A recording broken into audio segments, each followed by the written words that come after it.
Sabe, tem uma ideia que é simplesmente fascinante. A de que, por baixo de tudo que a gente conhece, de tudo que a gente aprende, existe uma estrutura muito antiga, quase oculta, uma espécie de catedral da mente. E o mais incrível, essa catedral não é só nossa. A gente divide ela com todo o mundo vivo.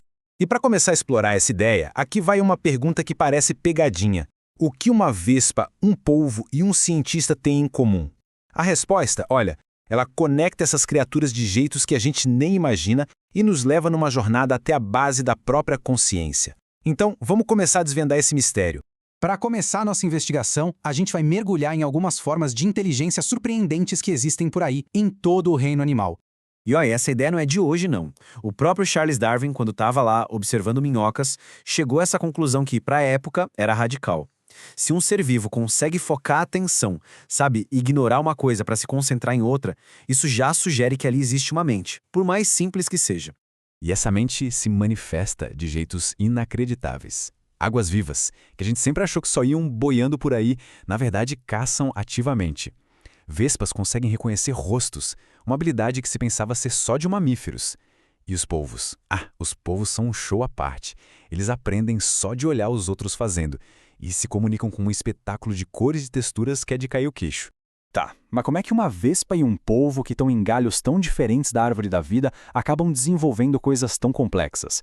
Para entender isso, a gente precisa de dois conceitos da biologia. Homologia, que é quando a semelhança vem de um parente em comum, e analogia, que é quando a semelhança aparece por pura convergência. E olha que exemplo fantástico disso. O olho de um polvo e o olho humano são absurdamente parecidos, mas eles evoluíram de forma totalmente independente. A natureza, diante do mesmo desafio, como captar a luz para formar uma imagem, chegou na mesma solução genial 2 vezes. Isso é uma analogia perfeita. E essa ideia de convergência vai ainda mais fundo. Não se trata só de coisas físicas, como os olhos. Parece que a natureza também converge para as mesmas soluções cognitivas, como, por exemplo, um senso numérico que já vem de fábrica. Pois é, existe uma matemática que não precisa de palavras, nem de símbolos. Uma matemática que parece estar gravada na própria estrutura da mente animal. E a gente vê isso por toda parte. Salamandras que conseguem contar até 3. Filhotes de pássaros que já entendem conceitos como maior que ou mais perto de. E, talvez o mais impressionante de todos, os baiacus, que viram verdadeiros artistas, criando mandalas geométricas perfeitas no fundo do mar para atrair parceiras. A grande questão, claro, é: e a gente? Será que por baixo de toda a matemática que a gente aprendeu na escola ainda existe essa intuição numérica, essa matemática ancestral? Um estudo feito com o povo Munduruku aqui na Amazônia, que tem pouquíssimas palavras para números, nos dá uma pista incrível. O experimento era bem simples, na verdade. Os pesquisadores mostravam uma certa quantidade de coisas, tipo pontos numa tela, e pediam para os participantes mostrarem onde aquele número ficaria numa linha que ia de 1 a 10. E o resultado? Fascinante. Pessoas com educação formal, como a maioria de nós, colocam os números bem espaçados, numa escala linear. Mas os Munduruku, assim como crianças pequenas antes de irem para a escola, usam uma escala logarítmica. Para eles, a diferença entre o 1 e o 2 é gigante, muito maior do que a diferença entre o 8 e o 9. Essa é a nossa matemática inata, a nossa matemática raiz, a mesma das salamandras. Certo.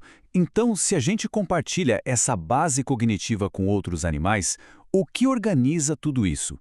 Qual é, digamos, a planta baixa dessa nossa catedral mental? E é aqui que entra um conceito poderoso, o arquétipo.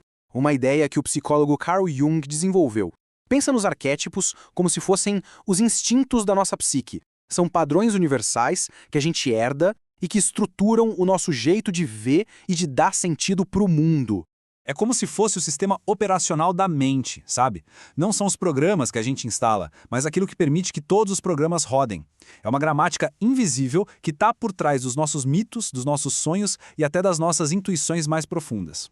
E um dos arquétipos mais fortes e mais conhecidos é o Ouroboros, aquela serpente que morde o próprio rabo. Essa imagem aparece em incontáveis culturas ao longo da história, desde amuletos antigos até manuscritos de alquimia. E isso mostra o poder de um arquétipo. Numa única imagem, A gente tem a ideia de continuidade, de ciclo, de criar a partir de si mesmo, do eterno retorno e até da união de coisas opostas, o céu, que é o círculo, e a terra, que é a serpente. É muita informação numa imagem só.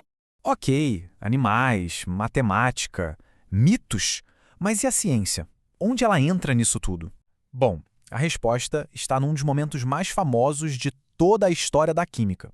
O químico August Kekulé estava quebrando a cabeça para entender como era a estrutura da molécula de benzeno. Ninguém sabia. Uma noite, ele estava ali, cochilando na frente da lareira, e teve uma espécie de sonho, uma visão. Ele descreveu átomos dançando, se transformando em serpentes, até que uma delas mordeu o próprio rabo. Essa imagem que brotou na mente dele não era nova. De jeito nenhum. É exatamente a mesma imagem arquetípica do Ouroboros que a gente encontra em mitos de criação no mundo todo, como este aqui do povo Kokwe, na África. E foi essa imagem ancestral, vinda das profundezas do inconsciente, que deu a Kekulé a resposta. A molécula de benzeno não era uma corrente reta, mas um anel fechado, uma descoberta científica monumental, nascida de uma visão mítica. E isso nos leva à nossa reflexão final. O que a gente faz com essa informação? O que significa saber que a razão e o mito, no fundo, bebem da mesma fonte? Para a gente entender as implicações disso, dá uma olhada nesse estudo fascinante do psicólogo Alexander Luria. Lá nos anos 30, ele foi para a Ásia Central e apresentou problemas de lógica para camponeses. E a resposta que ele ouviu para esse problema é surpreendente. O homem não usou a lógica do problema, ele usou a experiência concreta da vida dele. A lógica abstrata não era a ferramenta que ele usava no dia a dia. O que Luria percebeu foi algo revolucionário. Esse jeito de pensar que a gente considera normal, lógico, abstrato, separado da experiência imediata, na verdade é uma ferramenta culturalmente desenvolvida, ensinada. Não é algo que nasce com todo mundo. E mesmo assim, o nosso sistema de ensino, o nosso mundo, age como se essa lógica abstrata fosse a única forma de conhecimento que vale. A gente separa a ciência da arte, a matemática do mito, a biologia da psicologia e esquece que todas elas são só capelas diferentes dentro da mesma e imensa catedral da mente. Isso nos deixa com uma última reflexão. Se a intuição arquetípica de um químico pôde desvendar a estrutura do benzeno, o que mais a gente poderia entender se parássemos de olhar só para os tijolos e começássemos a admirar a arquitetura completa? O que a gente poderia descobrir se aprendêssemos a enxergar a catedral inteira?